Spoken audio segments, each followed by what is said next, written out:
आता बघूया दिवसभरातील मोठ्या राजकीय टॉप 9 बातम्या।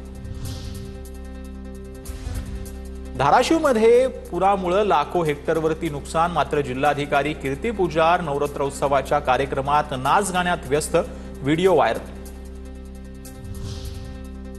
धाराशिव जिल्हाधिकारी कार्यालयामध्ये शेतकऱ्याचा राडा, जिल्हाधिकारी कीर्ती पुजार यांच्या विरोधात प्रतिकात्मक खुर्चीचं पूजन करून आंदोलन, कारवाईवरून पोलिसांसोबत बाचाबाची।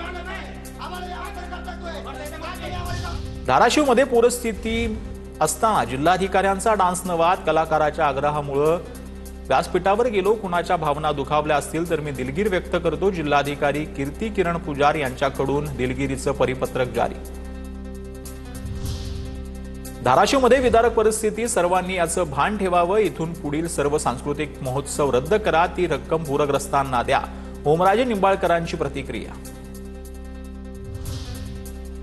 मंत्र्यांनी पाहणीचा देखावा केलेला आहे, शेतकऱ्यांच्या इतक्या मोठ्या संकटाचं गांभीर्य ना सरकारला आहे ना प्रशासनाला, म्हणून कलेक्टर अशा प्रकारे नाचतात, त्यांच्यावर कारवाई व्हावी, काँग्रेसचे नेते विजय वडेट्टीवार यांची मागणी।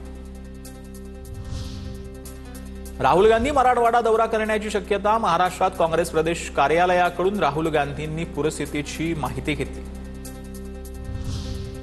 उत्तर प्रदेशच्या बरेलीमध्ये आय लव्ह मोहम्मदच्या पोस्टरवरून वाद, जमावाची जोरदार दगडफेक, तर पोलिसांचा जमावावर लाठीचार्ज, इस्लामिया मैदान आणि विहारीपूर भागाला छावणीचं स्वरूप। आय लव्ह मोहम्मद लिहिणं गुन्हा कसा, कानपूरमध्ये बॅनरवरून 9 जणांवर गुन्हे दाखल झाल्यानंतर अबू आझमी आक्रमक, तर हिंदू राष्ट्रात आय लव्ह महादेवच चालणार, मंत्री नितेश राणेंचं ट्विट करत इशारा।